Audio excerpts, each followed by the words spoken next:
Bom, professor, vamos começar falando um pouquinho sobre os Estados Unidos, né? Houve a reabertura da embaixada em Cuba. Eu queria saber uma análise do senhor, o que isso significa não só para esses dois países, mas para o mundo de uma forma geral. Eu acho que a primeira coisa a se ter em conta é que esse episódio, né, de uma aproximação maior entre Estados Unidos e Cuba, ele se insere num quadro histórico maior, né? De fato, já há algum tempo, o presidente Obama tem sinalizado para o Raul Castro o interesse em ter uma aproximação maior e, nesse sentido, desfazer vários dos nós que foram estabelecidos durante a época da Guerra Fria. Então, eu entendo que, principalmente, essa aproximação recente, obviamente, ela tem um significado histórico importante, né? Mas eu acho que ela só vai fechar um ciclo de solução dos problemas que se iniciaram ainda após a Revolução Cubana, né, final da década de 50, quando o embargo econômico foi retirado, né? Quando o embargo econômico foi retirado, você vai ter a possibilidade de visualizar melhor, inclusive, os próprios dilemas que vão ser colocados para os dois países, particularmente para Cuba, né? Que vai ter que enfrentar uma nova dimensão dessa relação com os Estados Unidos, que não é mais só de distanciamento, e nesse sentido também de embate, mas como se relacionar com esse país diplomaticamente e economicamente num sentido produtivo. Qual que é o impacto disso para o mundo? Dá para a gente já adiantar alguma coisa, apesar de ser recente? Eu acho que pro resto dos países, acho que o ponto fundamental é fazer um fechamento de um ciclo no momento da Guerra Fria, né? Sinalizando que, de fato, existem outros interesses, né, e outros dilemas que não aqueles colocados ainda pelo conflito bipolar, né? Nesse sentido, eu acho que é muito mais a finalização de um resquício de um problema político que teve uma importância muito grande num determinado momento histórico, né? E nesse sentido, fecha-se esse ciclo e abre-se a possibilidade de que países que não são países definidos como democráticos pelas principais potências internacionais, marcadamente pelos Estados Unidos, ainda assim podem desenvolver um bom relacionamento com aquele país, né? Eu acho que é uma sinalização importante que os Estados Unidos também dá para abrir o diálogo com, enfim, grupos e estados que não se encaixam, vamos dizer, num formato tão óbvio, tão marcadamente de um modelo de um capitalismo e de uma democracia liberal da forma como é o norte-americano. É o fim do socialismo no mundo? Eu acho que o fim do socialismo, de um certo tipo de socialismo, se deu aos poucos, né, desde o final da década de 80. Né? Eu acho que o que essa aproximação com os Estados Unidos indica, pelo lado de Cuba, e o interesse também do Raul Castro de fazer essa aproximação, é que talvez haja a possibilidade de existir um comunismo de um outro molde, né? Um comunismo que vai ter que se adaptar a uma outra dinâmica de relacionamento político-econômico que não estava previsto, por exemplo, por Cuba. Nesse sentido, quem sabe não é uma abertura, um novo momento para se pensar um tipo de país, né? Um tipo de regime político-econômico que a gente viu se esfacelar em grande parte do mundo, né, no final dos anos 90, no final dos anos 80, principalmente com o fim da União Soviética. Sobre as eleições presidenciais, professor, do ano que vem, o que a gente pode esperar em relação à América Latina? Você acha que vem alguma novidade? Qual que é a sua perspectiva em relação a essa disputa? Olha, eu acho que vai ser uma disputa importante porque vão ter vários temas relevantes em pauta, né, para o eleitorado latino-americano. Marcadamente os problemas domésticos dos Estados Unidos, especialmente eu acho que relacionado aos serviços públicos e saúde particularmente, né? E de outro lado existe um embate, principalmente em relação a esse tema de Cuba, que não é um tema simples, porque você tem duas posições muito distintas, de um lado o Partido Republicano e o outro os democratas. Os republicanos são muito relutantes em aceitar esse processo de reaproximação com Cuba, especialmente a retirada de Cuba da lista de países terroristas, o que foi um marco realmente importante para essa retomada de relacionamento diplomático e, de outro lado, o tema econômico com a retirada do embargo, que eu acho que vai ser um dos grandes temas, né? E, de fato, de um lado, os republicanos eles têm esse posicionamento contrário, nesse sentido eles reforçam um antagonismo com os democratas, mas eles vão ter que pensar como sair de uma cilada também, que como dar resposta a essa demanda, que é uma demanda mais ou menos coletiva, de uma boa parte, na verdade, do eleitorado latino, que eles precisam conquistar para ter um bom resultado nas urnas. Então eu acho que esse tema de Cuba, particularmente, e o tema da saúde, né, eu acho que vão ser dois temas fundamentais aí para frente. Obviamente, junto com a discussão sobre as políticas de imigração, que tiveram um certo baque, né, nos últimos 2 anos aí com o governo Obama, uma série de restrições, né, então é interessante que o Obama joga dos dois lados, ao mesmo tempo que dá a possibilidade, né, e deu a possibilidade de uma naturalização de uma parte dos imigrantes ilegais, ou seja, tentar transformá-los em legais, aqueles que já estão nos Estados Unidos, reforçou as políticas de impedimento de novos imigrantes. Então, tem aí um debate muito acalorado que vai acontecer, ainda mais em meio a uma retomada ainda lenta, né, da capacidade econômica do país, e essas respostas elas vão ter que vir de alguma maneira aliado aos conflitos políticos entre os dois partidos. Então, assim, eu não tenho uma resposta para te dar exatamente a respeito de como as coisas vão transcorrer, mas certamente esses vão ser os temas em pauta. Quem é o grande candidato dessa eleição?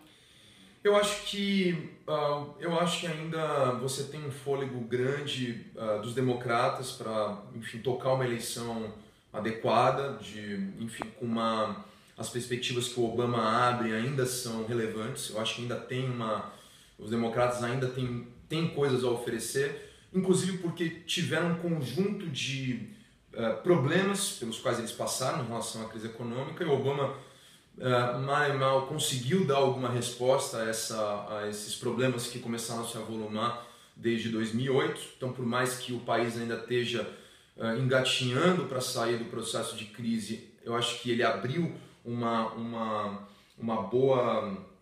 bom caminho para que isso se revertesse, os problemas se revertessem, e, enfim, fez algumas transformações relevantes, né? Ao mesmo tempo em que em algumas áreas deixou a desejar, né?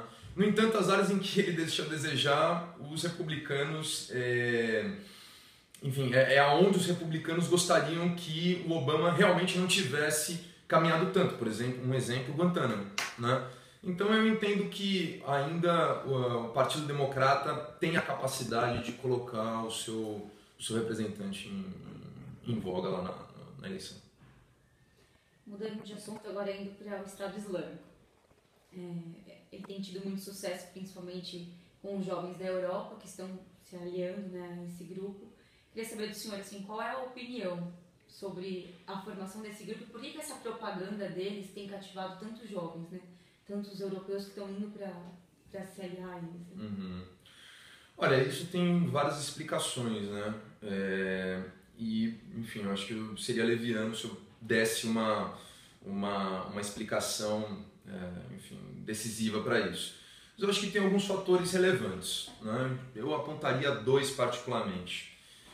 Um deles é que uma parte dos adolescentes que estão sendo cooptados são de filhos de imigrantes, né? Então é óbvio que você tem todo um contexto dentro de alguns países europeus e para determinadas classes desses imigrantes, que é de um processo de isolamento social, uma dificuldade de inserção dentro daquela sociedade, enfim, preconceitos que estão embutidos, históricos, na verdade, em grande parte por conta do processo de colonização, e que, obviamente, é um atrativo você ter um grupo no qual você entende que vai haver um protagonismo, vai haver uma capacidade de interferir nos rumos, né? Ser, vamos dizer, nesse sentido, alguém que teve um papel importante no desenlace de uma certa história, né? Ainda que essa história, enfim, infelizmente seja uma história de violência, uma história de restrição de direitos, etc., né? Mas esse é um elemento importante, ou seja, de um processo de exclusão. E de outro, você tem um atrativo muito grande por conta dos jovens mesmo, né? Quer dizer, existe uma discussão hoje, não sou eu que estou falando isso, já tem alguns estudos mostrando que as características da juventude são propensas ao recrutamento para grupos, por exemplo, como esse do ISIS. O ISIS é um exemplo, mas você tem outros grupos, você pode pegar grupos revolucionários, etc., seja de direita ou de esquerda, e os adolescentes eles sempre têm uma maior possibilidade de envolvimento com esses grupos. Então eu acho que tem uma questão de faixa etária, né? Uma perspectiva de transformação do mundo, de interferência nos rumos da política, da sua própria história, né? E de outro lado tem um processo de exclusão, de preconceito dentro dos países europeus que também leva uma parte, principalmente dos imigrantes dos filhos de imigrantes que não conseguiram uma inserção boa dentro das sociedades europeias para ir também para esses grupos. Professor, o Brasil de alguma forma tem que se preocupar, principalmente se fala por causa dos Jogos de 2016, qual que é a sua visão? Minha visão é que não, né? Eu acho que na verdade esses grandes eventos eles acabam sendo utilizados em parte para uma certa histeria de segurança, né, que ocorre dentro dos países. O Brasil não foge a essa lógica, como todos os outros países que tiveram mega eventos como esse, que tem uma dimensão internacional. Então, por conta de alguns episódios históricos que nós tivemos em Olimpíadas, etc., com atentados terroristas e tudo mais, eu acho que isso fica como uma referência importante. Mas, de fato, eu acho que a maior preocupação é o contrário, né? Você utilizar, na verdade, esses eventos para acabar alocando discordâncias políticas, grupos que têm discordâncias políticas, grupos que querem fazer mobilizações, etc., dentro de uma rúbrica que é uma rúbrica equivocada, né? Como grupos que são terroristas ou grupos que ameaçam a segurança. E para mim esse é o maior problema, como agora recentemente passou, né, no Congresso uma legislação que acaba criminalizando e colocando como terroristas dentro de uma rúbrica de grupos que podem estar fazendo reivindicações democráticas absolutamente legítimas, né? E que se a forma como eles estão fazendo isso coloca em dúvida, né, a segurança ou se configura como algum tipo de ameaça, certamente a solução para isso é uma solução de diálogo, de entendimento sobre quais são as reivindicações, a possibilidade do poder público conseguir dar alguma resposta, inclusive para mostrar que esse não é um caminho adequado, né? Mas certamente não é pela criminalização, enfim, e também não é pela violência por parte do Estado contra esses grupos que você vai conseguir chegar a algum tipo de solução ou tornar esses eventos melhores ou mais atrativos, né? Eu acho que existe uma preocupação com segurança inegável e deve existir. Agora, a preocupação é que isso acabe viabilizando uma militarização da relação entre o Estado e a sua sociedade brasileira, que é absolutamente inaceitável. O Brasil, diferente de outros países da Europa, né, que está tão distante, apesar de um caso ou outro pontual de jovens que se aliam a esses grupos de terroristas, não tem uma tradição nesse sentido. Uhum. Essa é uma preocupação que o Brasil não precisa ter com... Eu acho que não. Eu acho que essa não é uma questão nossa, né? Eventuais, enfim, fatos que eventualmente surgem são absolutamente isolados, né? E mais uma vez, eu acho que a preocupação está em nós, às vezes, tentarmos nos perceber como dentro dessas preocupações, né? Principalmente instigados por países que têm essas preocupações efetivas, que é o caso, por exemplo, dos Estados Unidos, né? Enfim, tem uma preocupação, quer tentar resolver a questão do ISO, que, enfim, eu acho que a forma como eles fazem é absolutamente equivocada, mas acho que esse não é o ponto. O ponto é que, para o Brasil, não adianta assumir uma agenda que não é a sua agenda de segurança, né? A nossa agenda de segurança é uma agenda relacionada a temas muito mais prementes para a nossa sociedade, particularmente relacionados ao tema do tráfico de drogas. Esse sim é um tema fundamental, né? Que, aliás, deveria ser encarado dentro de uma proposta como agora que passou no Supremo Tribunal Federal. Está tendo um debate a respeito disso. O relator, o ministro Gilmar Mendes, deu um parecer favorável à descriminalização do porte de drogas, né? Enfim, teve vistas do processo, ainda está em discussão, mas eu acho que o Brasil deveria se preocupar com essa agenda, que é uma agenda preocupante, né? Uma agenda na qual na verdade, a gente passa por um processo de encarceramento em massa da nossa juventude, principalmente negros e pobres, em 90% dos casos. E isso se reverte sim num tema de segurança pública, né? E por vezes um tema de segurança que extrapola as nossas fronteiras. Então acho que o tema das drogas deveria ser o tema de preocupação, e não no sentido de militarização de forma alguma. Na verdade, eu diria de repensar, né, a forma como nós lidamos com esse tema das drogas e tentar encontrar uma maneira mais adequada que seja pela descriminalização e não pela militarização desse debate. Nesse caso, terrorismo muito mais longe da gente. Eu acho que a preocupação são com os temas que estão muito mais próximos do nosso cotidiano. Esse particularmente que eu mencionei. Um país tão grande quanto o Brasil, com uma fronteira tão extensa, como combater a entrada de traficantes?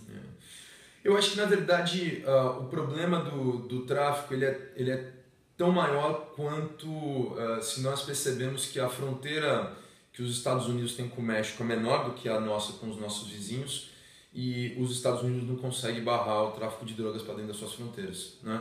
O país, enfim, politicamente, em termos de recursos, em termos militares, a maior potência internacional que já existiu na face da Terra, e não consegue impedir que drogas, os mais variados tipos,